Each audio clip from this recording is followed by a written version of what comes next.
Update 1055 ET.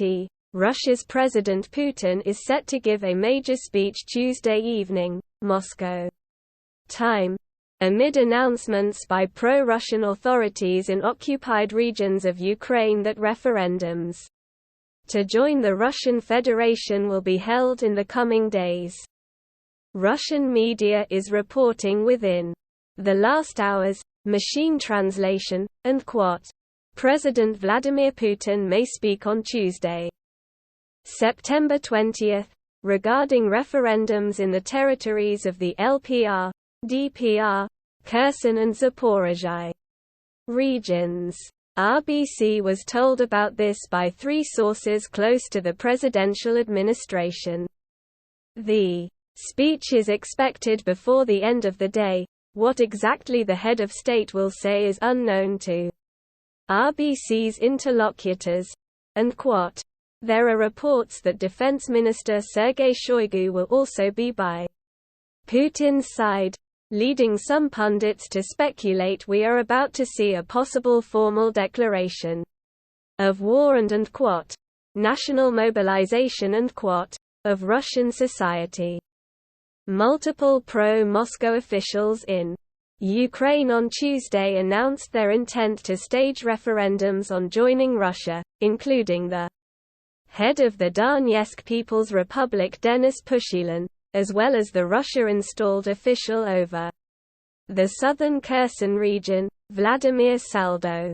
And quote, I think that people have long been waiting for a referendum here, and it will probably be a political move that will help ensure the safety of civilians, and quote, Pushilin said Tuesday.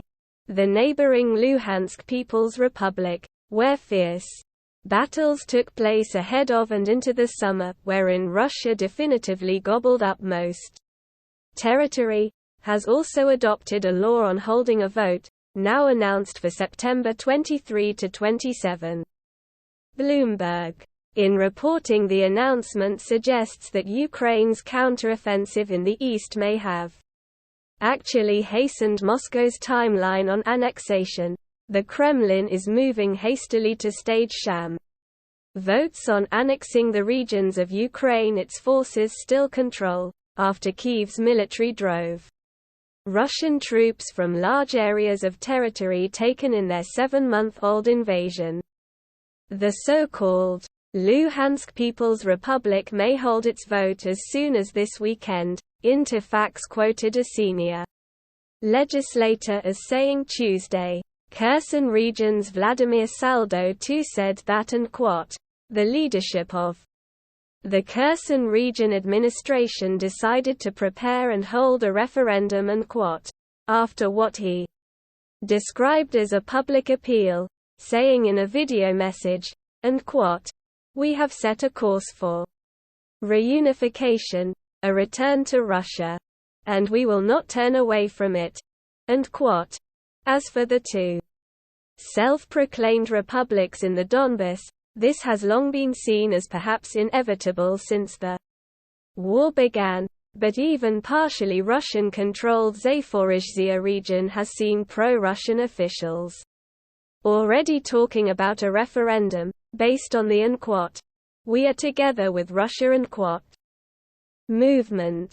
Kremlin officials have long been on record as saying Ukrainian regions which hold a referendum vote in the affirmative will be recognized and granted admission to the Russian Federation. At the same time, Ukrainian President Volodymyr Zelensky has vowed his forces will not stop fighting until every inch of Ukraine territory is liberated, including even the Crimea, under Russian control since 2014.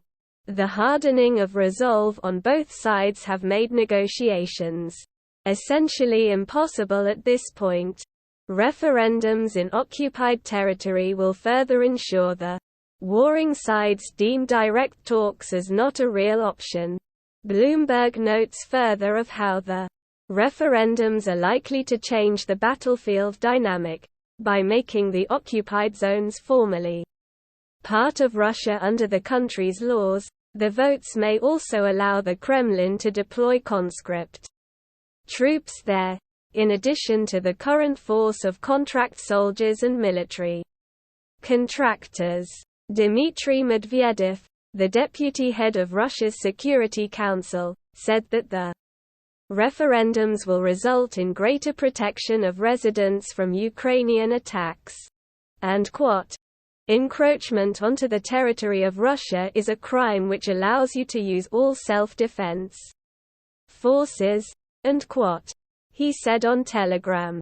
So far in the Donbas, in the DPR and LPR regions, the main fighting forces have been the pro-Russian separatist militias, making these Russian territory opens the door for legal, in Moscow's eyes, entry of regular conscripts and even permanent military bases. Meanwhile, amid reported devastating losses and a general pullback from positions near Kharkiv, Russia is believed to be on the brink of major escalation.